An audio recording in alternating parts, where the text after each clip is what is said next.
All right, hey, what's up? Hello. Uh, I'm. I want to talk about. Well, I'm gonna try to talk about my favorite games. I'll tell you straight up. The reason I want to start this is because I was playing some games today, and I got one of them I got a little bit bored with for the moment, and the other was frustrating. So today's topic is my favorite games. Um, that's what I'm gonna get started with, and then we'll see where that goes. What I was playing today and what I've been playing a lot recently is Destiny 2, and I would say that is one of my favorite games, but it's not one of my like top tier most favorite games ever. And I'd say that it's funny to say that because I do love Destiny 2. I remember also really enjoying Part 1 a lot. But these are not games I would put in my top 3, top 5.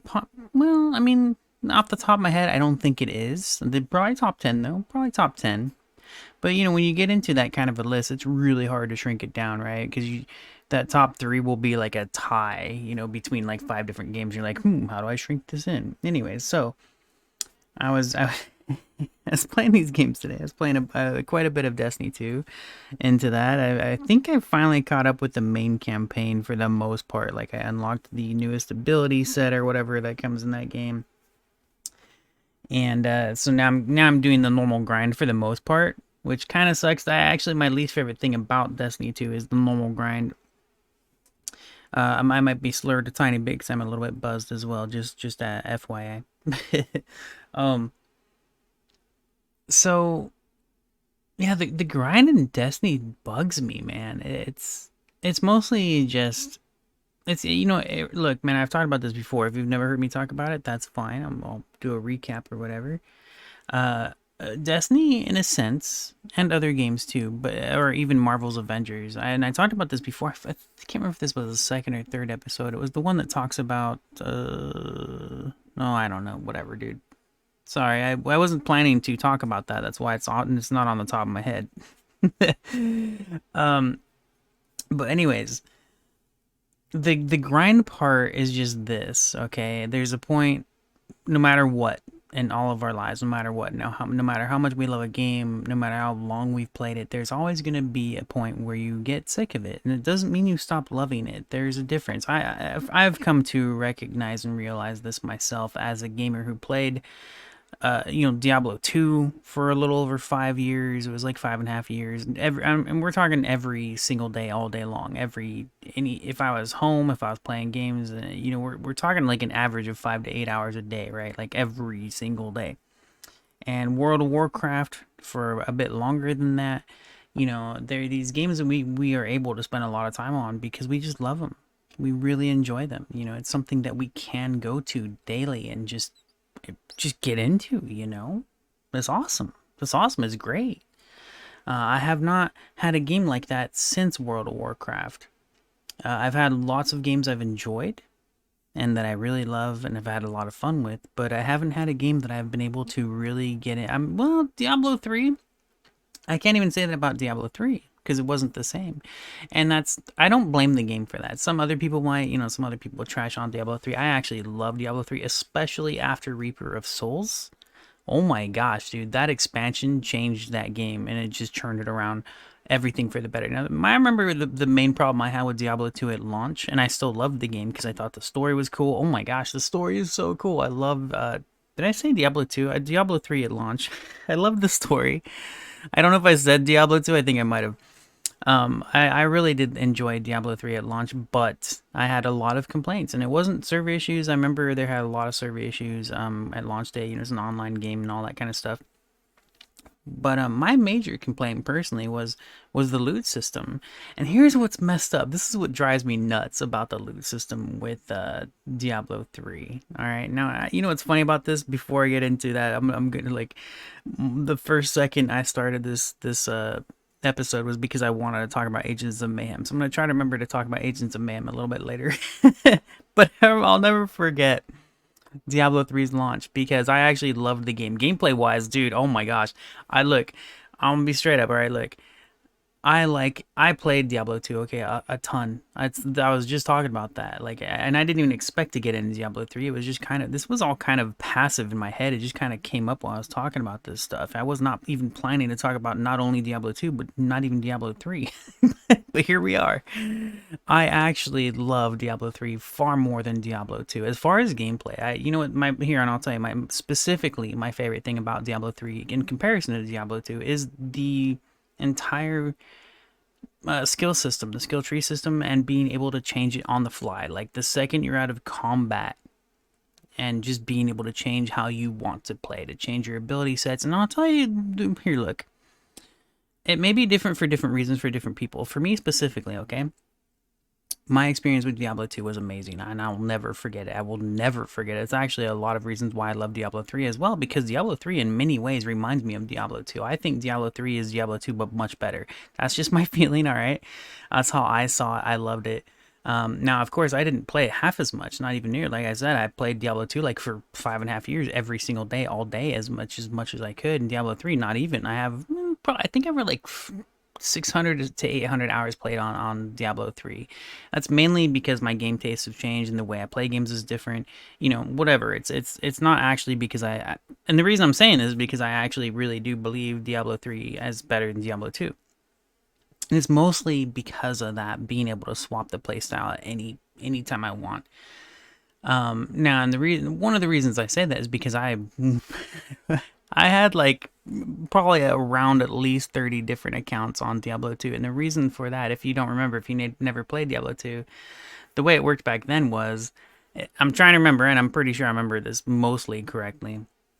I believe that each account that you played, this was, creating an email and having an account, whatever, on the game, was you could have 8 characters, and it might have been per server, right? It might have been I can't remember how the servers worked on Diablo 2 because it's been so long. It might have been a server thing.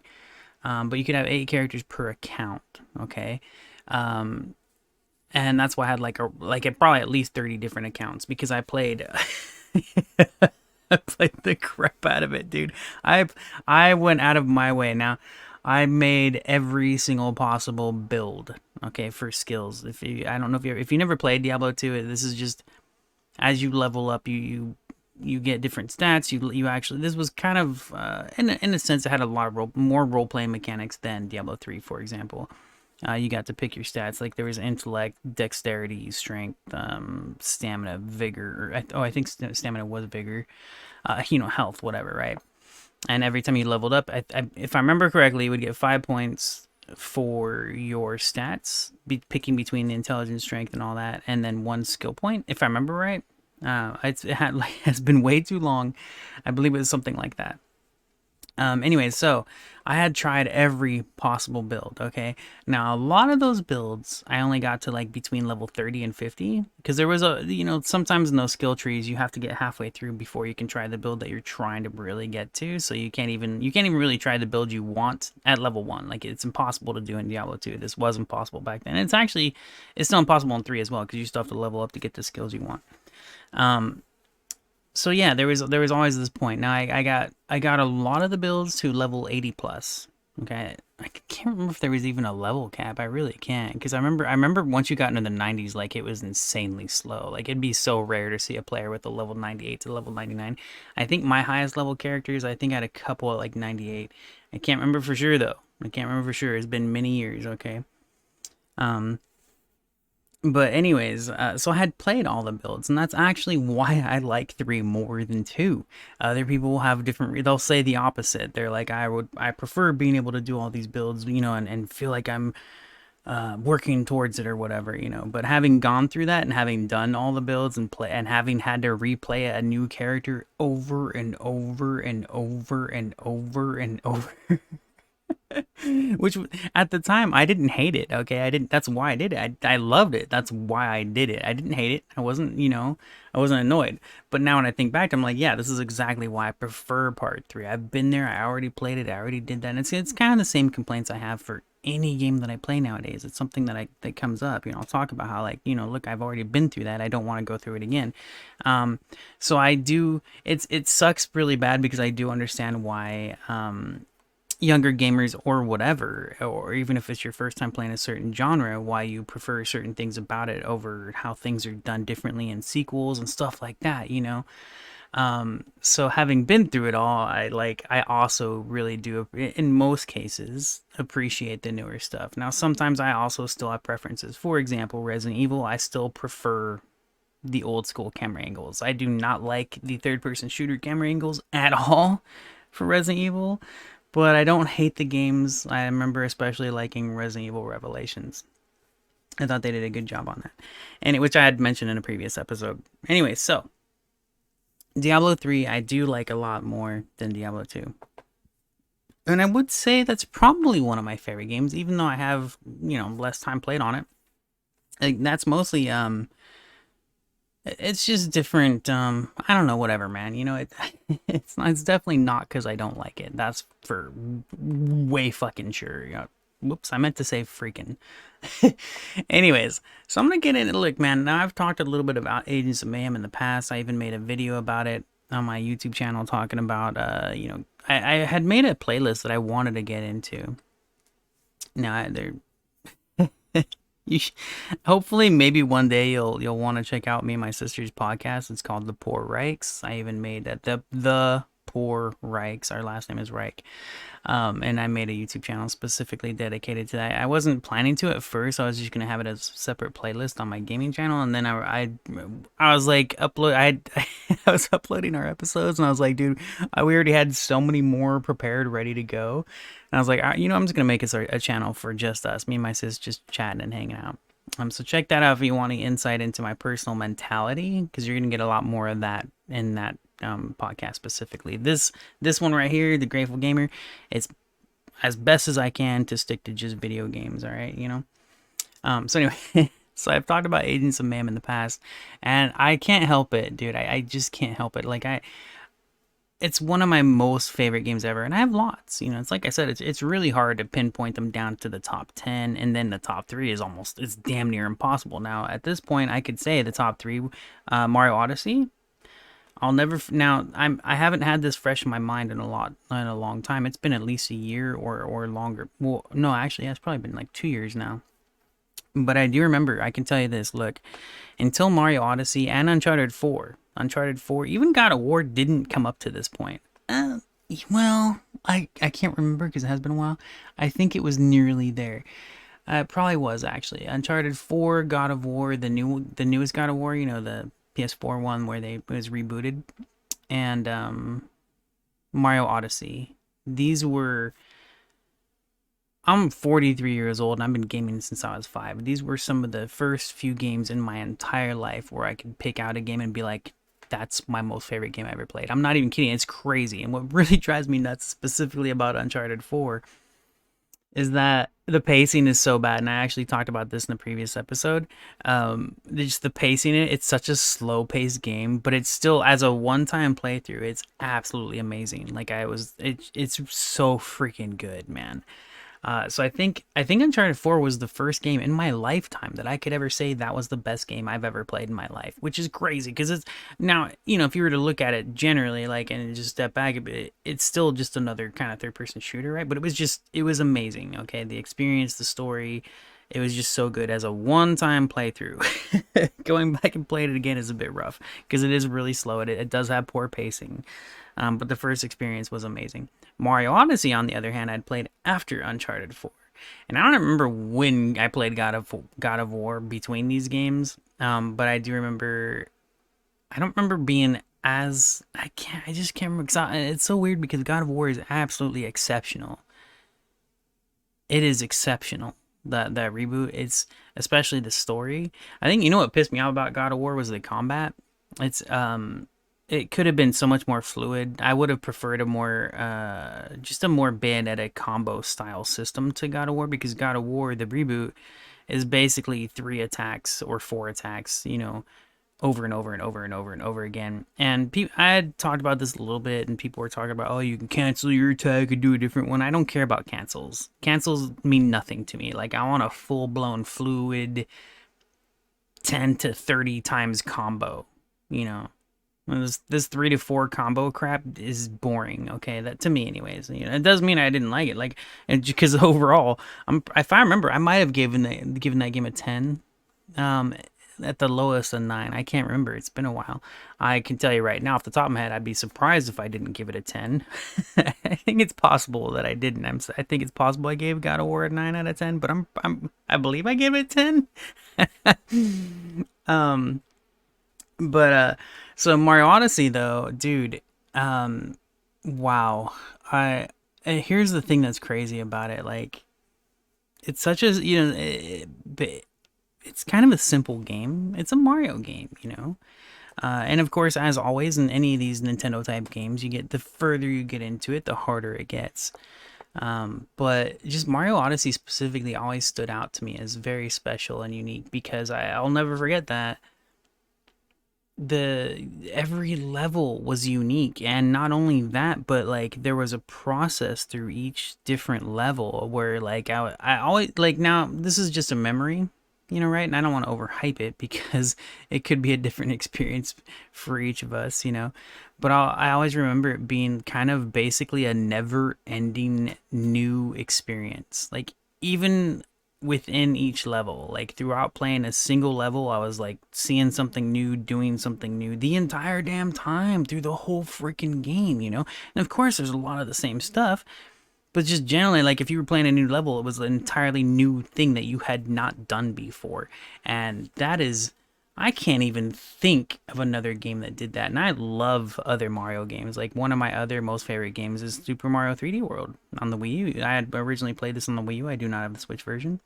I believe that actually just came out, the new Super Mario 3D World, with Bowser's Fury. I'm not really super familiar with the Bowser's Fury thing. I have seen some comments on it saying they don't really like it, and that's a back and forth. I don't know myself, but I did love 3D World, dude. Oh my gosh! And I never even beat the like super secret levels. Like after you beat the game, you can unlock like a whole new entire world. Like that wasn't even a part of the main game. It's nuts, and it's so much harder than the regular levels. Uh, Typical Mario stuff. Especially, I think they started doing that stuff in like, well, not as drastic, but like I remember Mario Brothers 3 having similar stuff to that. After you beat the game, I believe there were some extra levels. I can't remember for sure. It's been a really long time. I believe, if I remember right, Super Mario World had that on Super Nintendo. But just Mario Odyssey became, after I'd played Uncharted 4, Mario Odyssey, and I'm like, in comparison to Uncharted 4 to me was a joke compared to Mario Odyssey, and I couldn't believe it, man. I couldn't. And again, I'm not trying to overhype it or anything. I really don't want to spoil it for somebody. They're gonna be like, "Oh my gosh, Germ says it's the best game in the world. I'm gonna go play it, and it sucks." So don't ever let yourself get taken by hype. It's really hard not to. You're like, wow, we've all been there at some point, man. I've been there plenty. That's why I'm used to trying to, I'm used to toning down my expectations now. It doesn't mean I don't enjoy a game or anything. I definitely, I've learned through hype alone how hard it can be. Halo 1 was my very first experience of a friend of mine who would not dude, this was a friend that I hung out with every day, all day. We played games all the time. We hung out all the time. We were always together, just chilling, hanging out, whatever. We were in school together. And he would hype up Halo.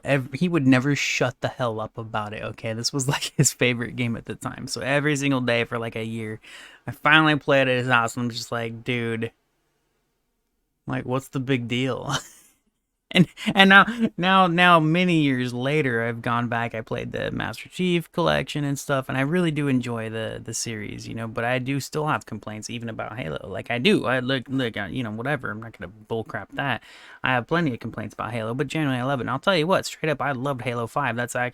Well, it was kind of hard to pick up between a favorite. Halo 3. Halo Reach, Halo 4, and Halo 5. I enjoyed all those. Although I can tell you it's weird because I remember liking Halo 4, but I probably liked Halo 3 and Reach and 5 more than I liked 4, and I can't remember why. I don't know. I can't. They probably just felt more unique to me and whatever. And 4 was kind of like still really cool, but not as standoutish or whatever. I don't know. I can't remember. I'd have to go play it again. But I remember That just reminded me talking about my friend who hyped up Halo like crazy. And I finally played it and I was like, dude, this is just another shooter to me. And that's what it was to me. That was, and I think that was mostly because of hype. I remember, I'll never forget that. It ruined my experience. And the same with Gears of War. It ruined my experience. And I don't, what I've come to now to learn is that I don't fully blame other people for the hype. I mean, I let it get to me. I let it build up in my head because of the hype that's out there. That's mostly my fault, mostly. But when you see people like, I mean, for example, you'll see people. I can't remember what other game there was, but I do remember Zelda Breath of the Wild was like tens everywhere, right?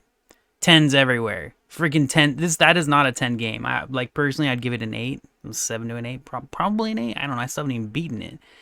And, and even having not beaten it, I'd probably, give it an 8. I don't know. So, there's that. Like there's when every what you would believe or think of as a reliable source, popping tens all over the place. It's just ridiculous. I have very, very extremely few reliable resources at this point. I think I have like 2, which is horrible. Oh man, it's so horrible. It sucks. But anyways, and again, that's not the trash of the game. It's just the hype, right? Like it's the hype. When you see tens everywhere, you expect it. Like, oh, you know what? The other one, The Last of Us Part One. The Last of Us Part One. Now, I will. This is something I'll never. I remember because I'll never forget my first experience. Apparently, I had a bad disc. Okay, I had it. If I remember right, I had it as a rental from GameFly. That was probably one of my first time even trying GameFly. This was years ago. I think there was like a scratch that kind of ruined a lot of the gameplay in it. But I remember as a first time experience going in there and having read reviews, like full reviews, doing my best to skip spoilers and stuff, and seeing the tens nonstop everywhere. I was pissed, man, because like the first 10 hours after the first intro of that game, the first 20 minutes, like it's really good. Oh my gosh, the opening to that game is incredible. It's awesome. It's so damn good. I'm like, whoa. And then after the opening, after the intro, you get into the regular game, and then 10 hours of just fucking boredom, dude. Okay, just boredom, and I apologize for the profanity again. I'm just in one of those moods. But no, it was boredom, man. It was, oh gosh. But I'll tell you what, it was made up for in the second half of the game. And now I remember this. For me personally, it was after we meet the brothers. I can't remember both their names. I believe one of them was named Sam. I believe Sam was their younger brother, if I remember right. But we meet the brothers. And that was when the game actually turned around and became good again. Like, cause I was just bored out of my mind playing through that crap, man. I was just like, this same thing happened in The Last of Us 2, and I love The Last of Us 2. I gave it an 8. If I remember right, I'm pretty sure I gave it an 8. I love The Last of Us 2, but I mean, there's plenty of boredom in it. Half the game is freaking really boring. The same thing happened with Part 1, but once it got good, Part 1 I think was a little bit better as far as once it got good, it kind of stayed good through the end, and then part 2 was kind of mixed for me.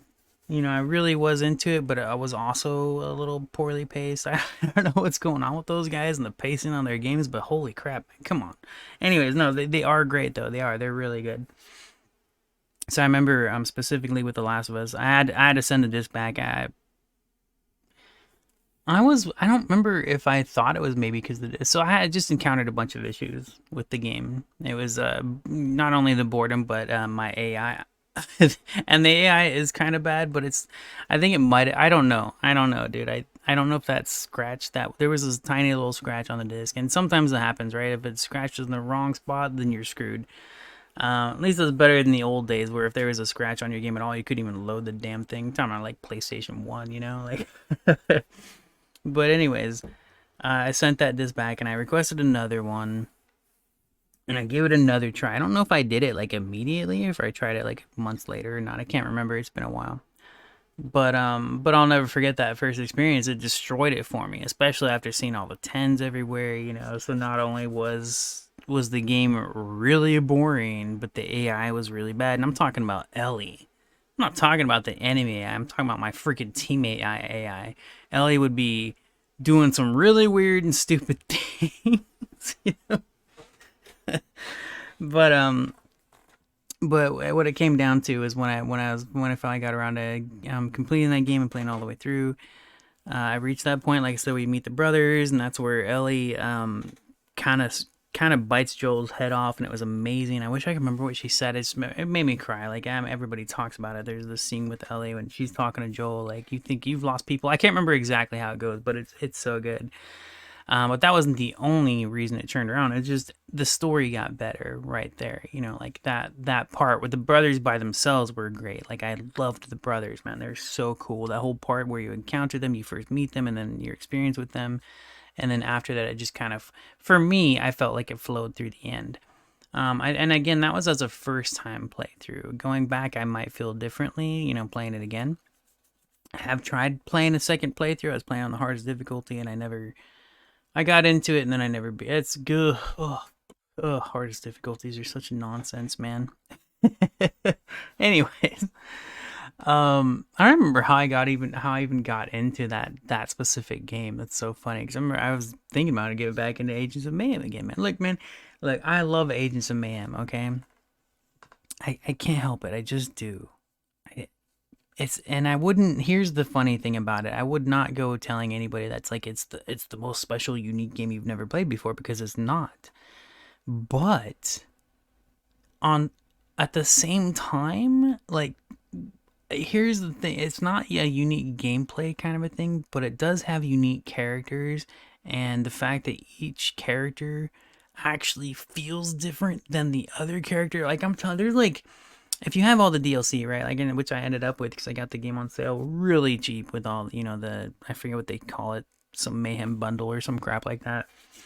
But there's like 3 characters that have a shotgun if you have the DLC, because I think there's only 1 character in the main game with the DLC unless you have the 2 DLCs as well. I forget exactly how it goes. There's like, a couple 2 to 3 different characters that have like an assault rifle kind of a thing, and couple 2 to 3 characters with a pistol or something like that. I can't remember them all right now, right? I think there's around 15 characters, and I'll never forget the fact that they all felt so different from each other. Like I'm not even kidding. It's freaking crazy, dude. I still cannot believe that actually happened, and I beat that game. I wanted it to have more replay value because it does have like side content. It's an open world style, Saints Row game, but uh, I think it just has less content than Saints Row. I don't remember exactly. There just wasn't a whole lot of extra content to do.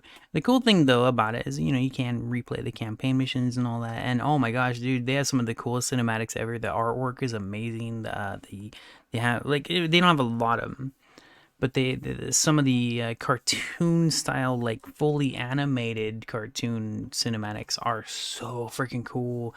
And it's one of those games where it's a mix, right? Like you have these scenes where it moves from comic book style, just frozen screens. You just see like a page of artwork, and then it moves to another page of artwork, kind of a thing. And there's nothing wrong with that, but I'd rather have the full blown animated thing. But no, it's just fun. It's cool. It's hilarious. It's great. It's a great freaking game, dude. It's so good, and it's not because you've never played it before. It's far from it. You have played this plenty of times before, but it is a different world. It's a different universe. And the characters, the way they each play for us, completely different from the other. The abilities they have, and even if they have a similar gun, like it just works different. Like it's so freaking cool. Oh man. I wish so badly for a sequel. I remember it was like a few months ago. I don't know. I've been banned from Twitter for a while for nonsense. But I had tweeted Volition, I think, had tweeted something about Saints Row. I don't remember what. Like probably a look back or some crap. And I tweeted at them and I said, man, I said that's cool because it was cool. Whatever it was, I forget what it was, but I remember I was like, that's pretty cool.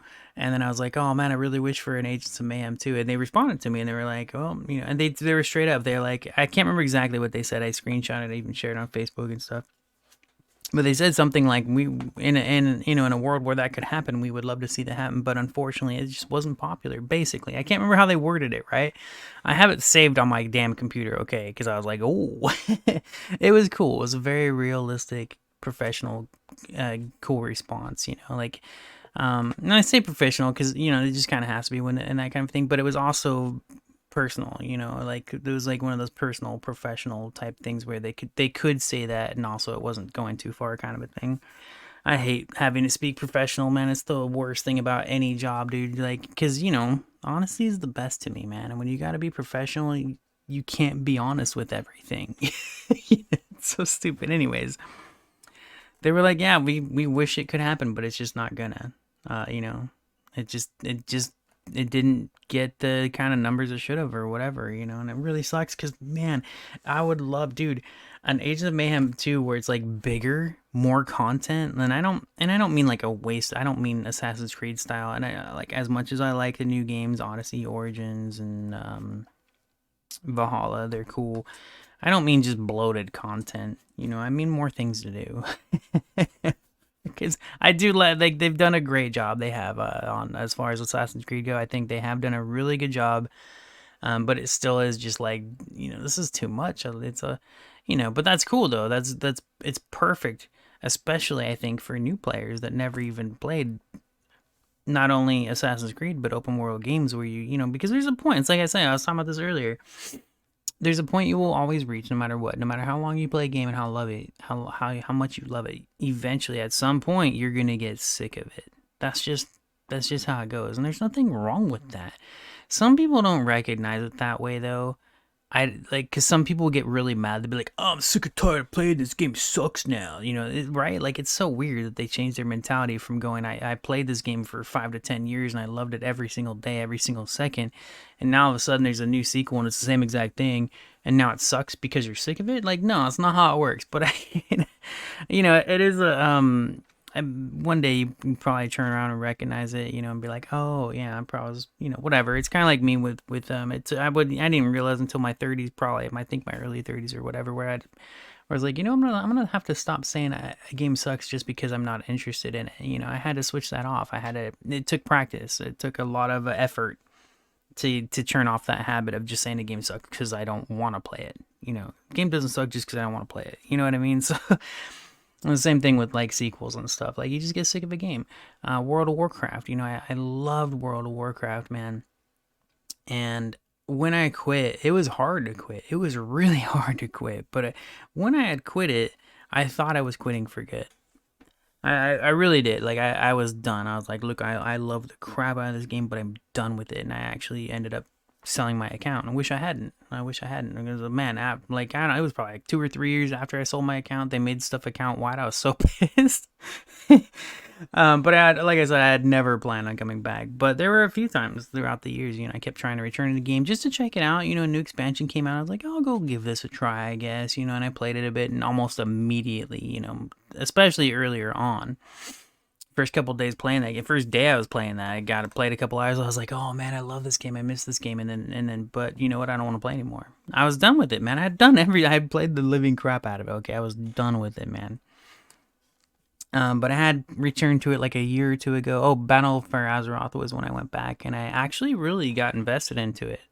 Got really invested. I came back at the end of Legion, and I enjoyed it. I thought it was cool, but it was awkward. You know, coming back, the game was completely different than I had remembered it. So it was really hard to get back into, sort of. It was just weird. I came at the wrong time too. Like it's definitely a friend of mine had pointed out it's better to come back at the beginning of an expansion, so you get the true experience, and you don't come in later and everybody's already used to everything and carrying you through all the crap and one-shotting stuff in dungeons, which still shouldn't be a thing. I still get mad that the basic dungeon runs became just a tank runs in, healer heals, and everybody just AoEs all the packs down. You know, there's no actual like for the gen in comparison to old school WoW. There's no real teamwork, no real team effort.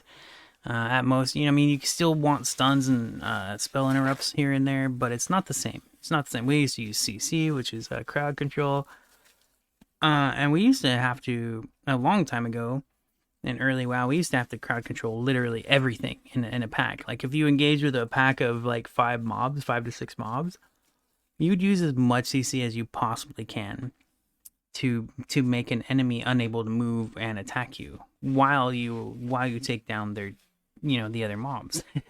That doesn't exist anymore. It's just, you just AoE everything down.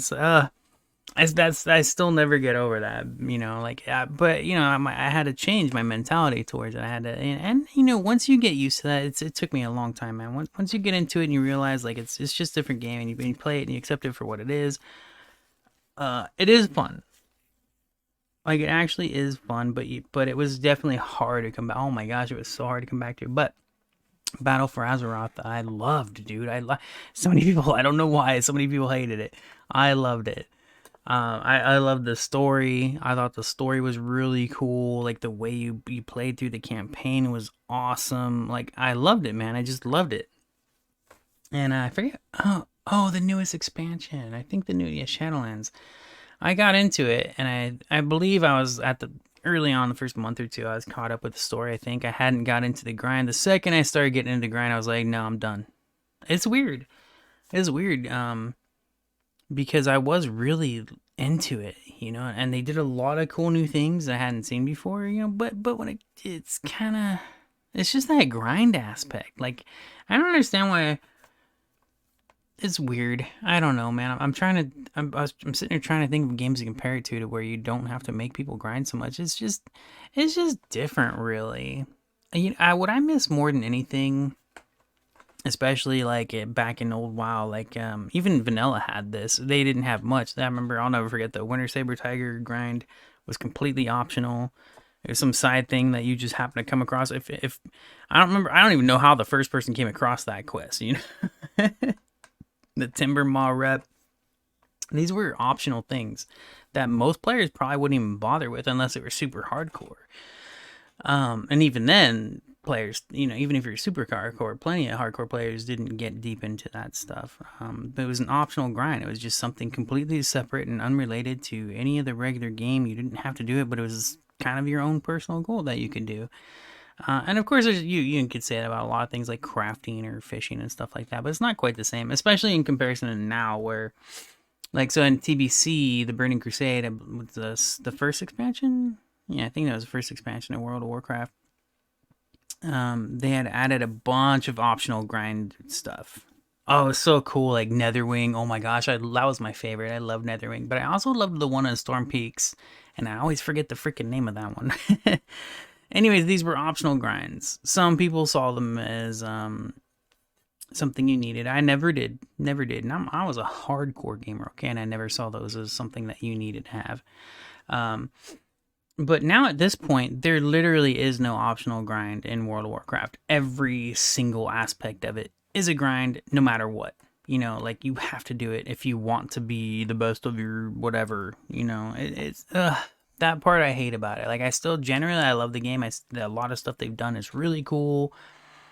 I actually, like, in Battle for Azeroth, I loved their idea. The concept of the corruption stuff was really cool. It was broken as hell. It was never fully balanced. It was a mess. It was very sloppy, including the Azerite stuff. But it was very cool. They just need to flesh that out more and balance it better. But as far as concept-wise, oh man, I love the living crap out of it, So anyways, that's what stopped me from playing more Shadowlands. I was insanely hyped, Oh yeah, that's what I forgot. I was really hyped for Shadowlands because the way they described it, it kept sounding like they were gonna go back as close as they could to vanilla, right? Like, which vanilla is the nickname for the original World of Warcraft game, which is also classic. So it's, like, classic is now a new server that they made that's supposed to be like vanilla, but it's not the same at all. It's not. Like, it's just not. They did their best to recreate it though, which is really cool. But classic is not even what the original game was like. I can tell just by watching it. I'm like, oh, I mean, again, like, I even played a bit of classic, but it definitely is not the same thing, and I don't think they can recreate that. I think that's just, it's a different time. Times change, and even if you want to recreate it, it's just not going to be the same. It's just the way things are, So anyways, where was I going with that one? I was talking about Shadowlands. Yeah, it's just mostly the grind that kept me off. And I would say, no, I think part of me getting into World of Warcraft is also because that is also one of my most favorite games. Like I'll never forget it. This is why I can talk. I could give World of Warcraft 10 hours of me just sitting here talking about World of Warcraft probably, right? Like if I got really into it, I didn't even mean to go that far into it. So if that was a little bit off to you, sorry. But because I remember I don't know what the hell was someone with the Agents of Mayhem that made me think about World of Warcraft, like right, like it just kind of ended up in World of Warcraft when I was talking about Agents of Mayhem, like what the heck. Anyways, one of the games that's been on the top of my head, dude, I can't let this game go, man. I can't let it go. Marvel freaking Heroes, Marvel Heroes, man. Which ended up in the by the time it was closed down, it was ended up being called Marvel Heroes Omega. I can't let that game go. It was even when it wasn't at its best, it was one of my most favorite games ever. And this is of course being a Diablo fan because Marvel Heroes was basically Diablo but with Marvel characters. Did I say Marvel? Marvel characters and a Diablo. It was the isometric action RPG. It played very much like Diablo, and also David Brevik, which is off the top of my head, like I don't know all the details because of course lots of people work on these games. David Brevik apparently is the creator of Diablo 2. I don't remember exactly all the details, but he also did Marvel Heroes. So it makes, I mean, that was exciting too. A lot of people made a big deal out of that. Uh, I didn't know personally. I wasn't like a big fan specifically of David Brevik. I wasn't very familiar with his name until Marvel Heroes. Like Diablo to me was just Diablo 2. I didn't really think of developer names or anything for a long time. I probably didn't even start to really notice developer names until my 30s. So, whatever. And I think that's understandable. You play a game to play a game. You don't, it's kind of like if you watch a movie, you're not watching the movie to watch the credits and the credits roll. You're just like, whatever, I don't care. There's a bunch of names, a million people worked on this. Like, I think it's kind of normal not to care, like, who worked on the game. Eventually I think there's a point where you're like you start to recognize and be like, oh cool, nice, especially when you see them when they work on multiple games. You get used to a certain studio, a certain developer team where you're like, oh, I like these guys and I want to play another game that's by these guys because I really like this game, kind of, right? But you don't start that way. Some people might, we're all different and all that. But anyways, Marvel Heroes was absolutely amazing. Like, I miss it. I will never not miss it. I'll just never not miss it, dude. I want to play it so badly. I remember I didn't play it super hardcore. I mean, I did when in beta. I played a ton of beta, dude. Like I played a lot of the beta, and the beta, as cool as it was, sucked ass compared to the launch version, and then the launch version sucked ass compared to the version 2 years later, or even a year later, right? So originally Marvel Heroes, it's called Marvel Heroes because originally they were only going to let you play the hero characters. And the villains were part of the game, but they would only be bosses and enemy types that you would, play against throughout the game. And just there was just like billions of endless complaints. I remember this too. I wasn't one of them, but I remember it. I remember people always complaining about not having the villains to play as. And I was like, why there's so, because even at the time, we were talking early on, man, we're talking beta, talking launch, there's like 20 playable characters.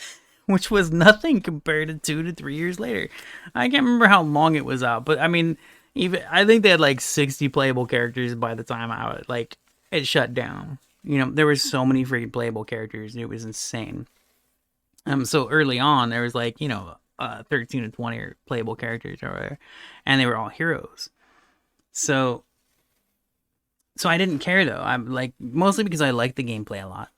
I liked everything about it, and that was why I had any regular complaints. But I just always thought it was funny because people would. I mean, it was crazy. It never stopped. Like people never stopped complaining about not being able to play as the villains. So eventually they got around to adding villains as playable characters, which put the roster. That's why the roster got so big. But it was amazing, man. Oh, it was amazing. And what really sucks, I remember. So they finally brought it to console, and I wasn't even expecting to. I was so glad. I was like, hey, but I'll say this: I didn't play it hardcore. Kind of like DC Universe Online. That's another one of my most favorite games. Like I love DC Universe Online, dude. Um, but and well, it's crazy. DC Universe Online, dude. Check this. This is funny. I don't know if you remember this or not, or even if you knew. DC Universe Online, when it first came out, it was a subscription-based game. It was $15 a month to play, and that was after paying $60 for it. like World of Warcraft, Final Fantasy 11, and Final Fantasy 14. You had to buy the game and then you had to subscribe to it. But you know, I had played the beta before that game came out, and I was in love, dude. I was like, oh my gosh, I was hooked, man. I was hooked, and I forgot. I even had a pre-order, like this super cool pre-order from Target, and Target completely screwed me out of my pre-order. I remember something happened, right? Like at the time that they were doing pre-orders, they had different types of bundles. And this was before it was normal like it is now. You know, now they have the different stupid editions, like 20 million different editions of all these stupid games. This was before it was such a normal thing. And I'll never forget it because I had ordered a specific edition, and I remember it might have been $10 more, and I might have got it on sale. I can't remember, but I had ordered a special version of the pre-order, right? It's supposed to come with a comic book, it's supposed to come with a special hero, like something, I forget, it had like a bunch of extra stuff, right? And then I saw later on, like, and this was in the news too, like gaming news. You know, they announced like another version of the game was available for pre-order, and like stuff just got changed, right? Like they started changing stuff on the different versions that you could order.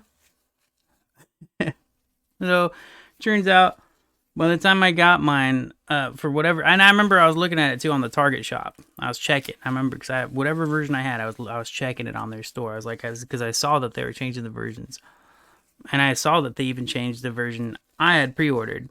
I contacted support immediately the second I saw them change what they had on their store, and I told them. I sent them my receipt. I sent them all the information of what I was getting with my order. And if I remember right, they said, "Oh, you'll be fine." I didn't get none of that stuff, man, none. And I think I spent like an entire month in a back and forth with them after it came out, and after they sent me the wrong version. They did not send me the cool stuff. I spent a long time trying to get my stuff. I wanted it, dude. I was so excited for it. I was so excited. I was just really excited. Anyways. So that was something I'll never forget, and that was related to Target. And then I swore I would never shop at Target again, and I haven't. But and I think I was a teenager then, man. I don't know. It was a long time ago. It's pretty funny. But anyways, so I loved the game though. I played the beta, and I was hooked immediately. My gosh, I can't remember how the beta played. Like I just remember that the beta hooked me, man. This was on PS3. Okay, this was PS3, and I didn't even get a PS3 until like the last year. Like PS4 was probably already in pre-order, you know, and at that point I got a PS3 finally. I can't remember exactly, but it was in the last year of the PS3's lifetime when I finally got one. And I got DC Universe Online on my PS3. And I played it for a year, subscribing for a year. Played it for, oh wait, did I play it for a year? Might not have been a year. I might have only subscribed for a few months. Actually, you know what? Yeah. So one of the reasons I quit so early was because there just wasn't enough content at launch. Now there's, oh my gosh, dude, like there's so much content in that game now. It's insane. It's insane, dude. It's one of the best games. Not just best free-to-play games, it's one of the best games out there. I cannot believe you don't hear more about it. Like, I really can't.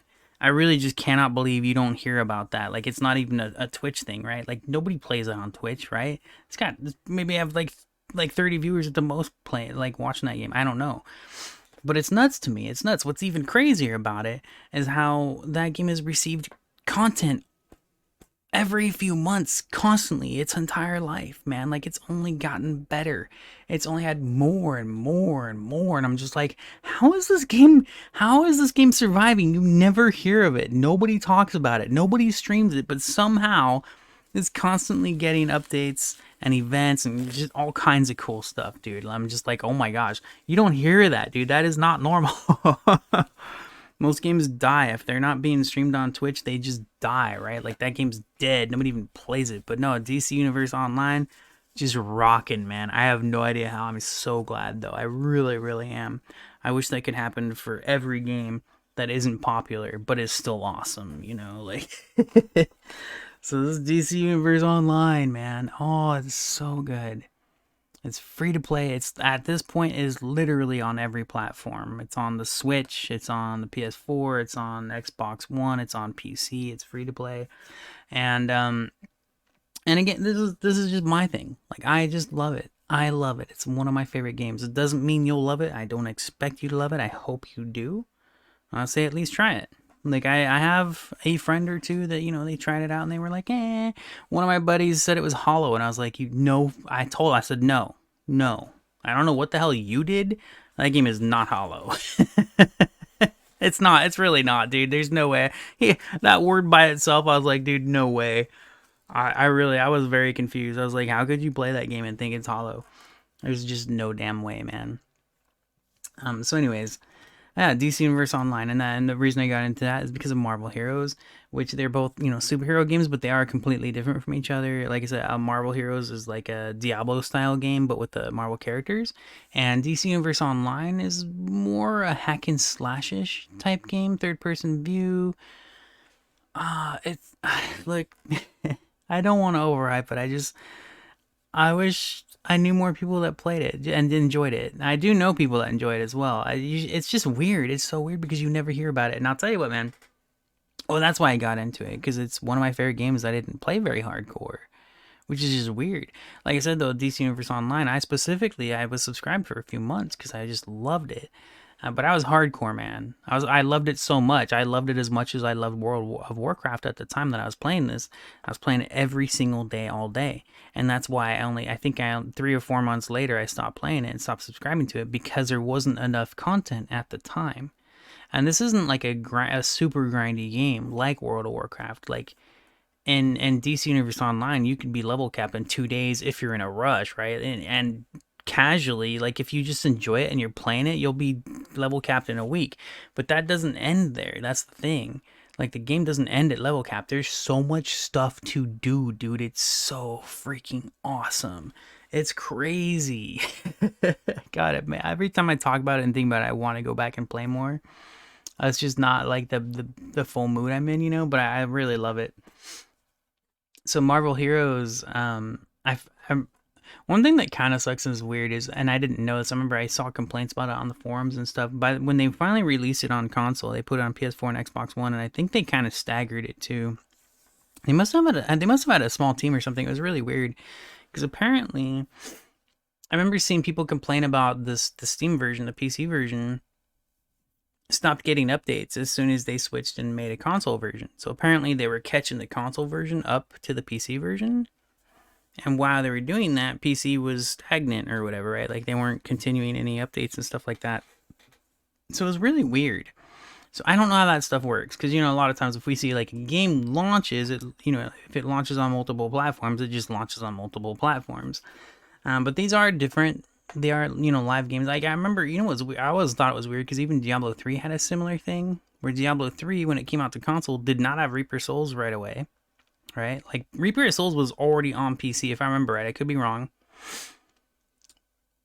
But if I remember right, Reaper of Souls did not come to console at the same time or whatever, right? Like, console got it later.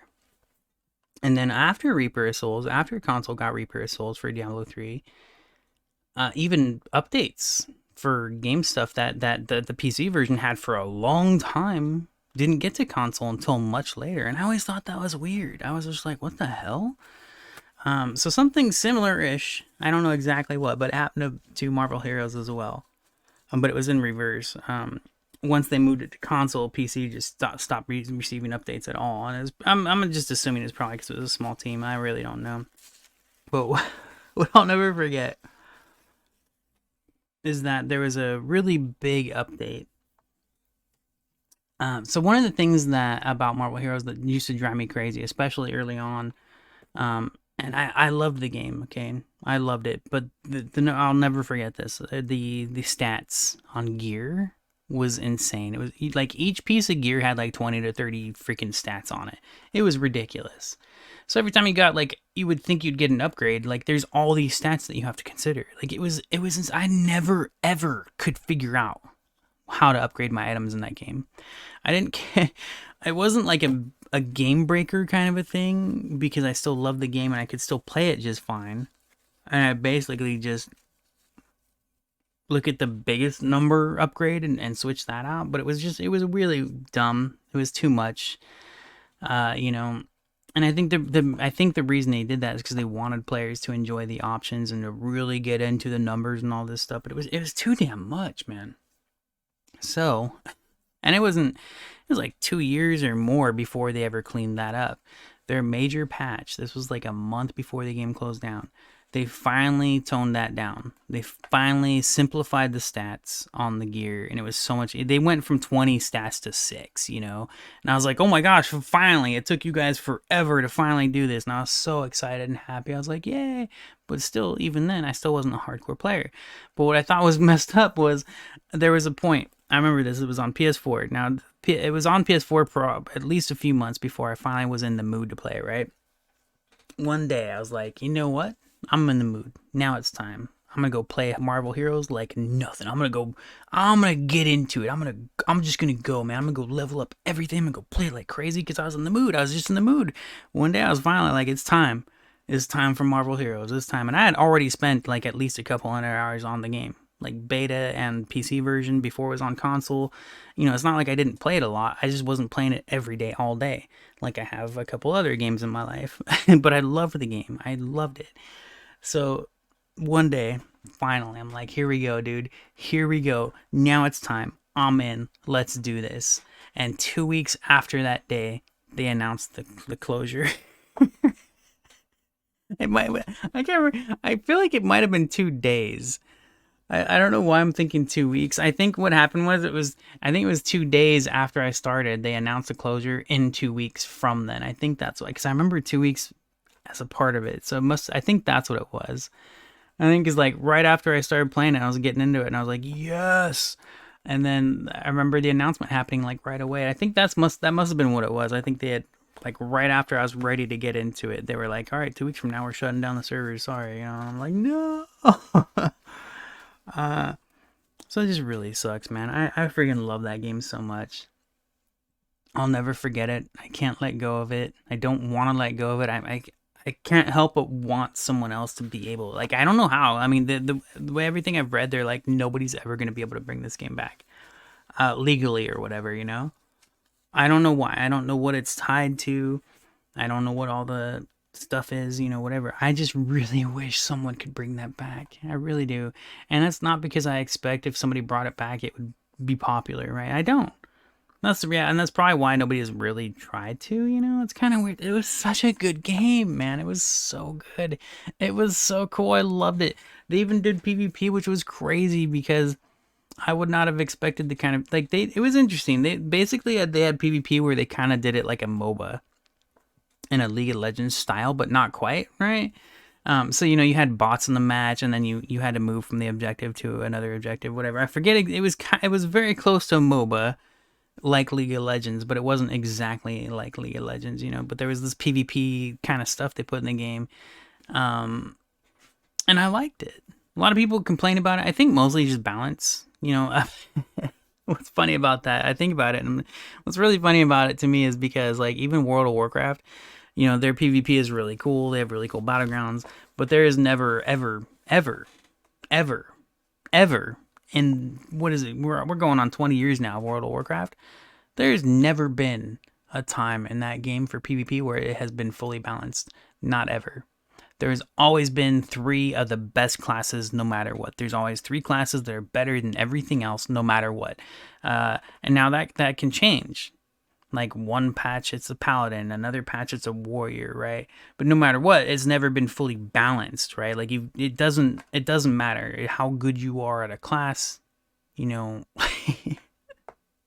The cool thing there, though, is if you have a team, you will always play better. That's how PvP works. If you're working with your team, PvP will always be better. So it is as if you have a team that you're working with and everybody's working together and actually trying to play as a team, it will go smoother than with a bunch of randos just doing whatever the hell they want.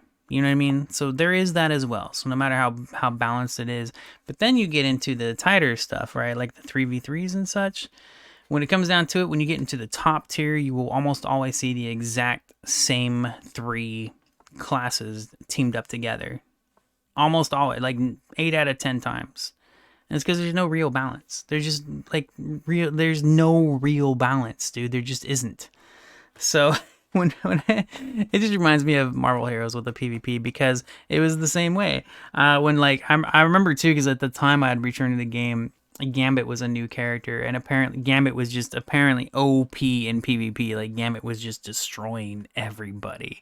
It reminds me a little bit of Paladins because Paladins the same way. Almost every time they have a new hero, that new hero is way better than any of the previous version of heroes in their class type or whatever. You know, like a new healer is usually better than all the other healers that have already been out and stuff.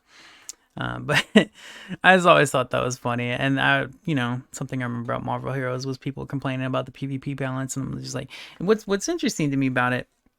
This is something that's a little bit extra funny to me because whenever I see complaints about PvP, like I recognize it in every game I've ever played. But I also remember there were times where I was not familiar with all these different games and the different PvP modes in these different games. But I mean, at this point I am. I've seen it all, man. Like, so when people complain about PvP in a certain game and they think it only happens in that game, it makes me laugh, you know? Like, because it happens, it doesn't matter, dude. Like, it doesn't matter.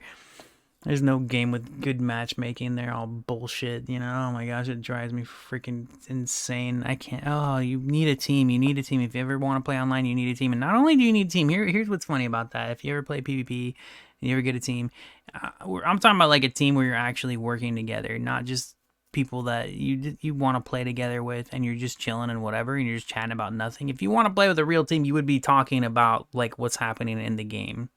You can't go play a match, Call of Duty or whatever, and just be talking about what you had for lunch.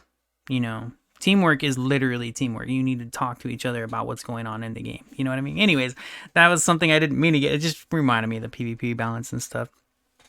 So I see I am at an hour mark right now.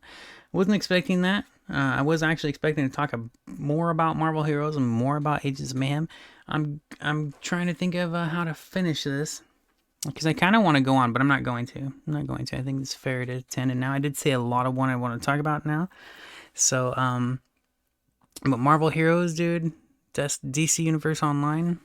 These are both, well, I was going to say they're both free to play. DC Universe Online still exists and is still playable. Marvel Heroes, I truly wish they could bring it back. Oh my gosh, I miss it so much. I think about it almost every day. And I've been thinking about it almost every day for the past 2 years. I have to, like, I'm not exaggerating.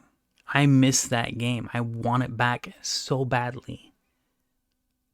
Oh, man. Anyways, I think there were probably other favorite games I want to talk about as well. So maybe in another episode. This was cool though. This ended up being I didn't just talk about my most favorite games, but I did talk a lot about them. So hope you enjoyed. Let me know if you have any thoughts and if you have any of your own favorite games as well. And hopefully I'll be blabbing in your ear next episode. Thank you very much for listening. Take care. And I hope you have a great day. Bye.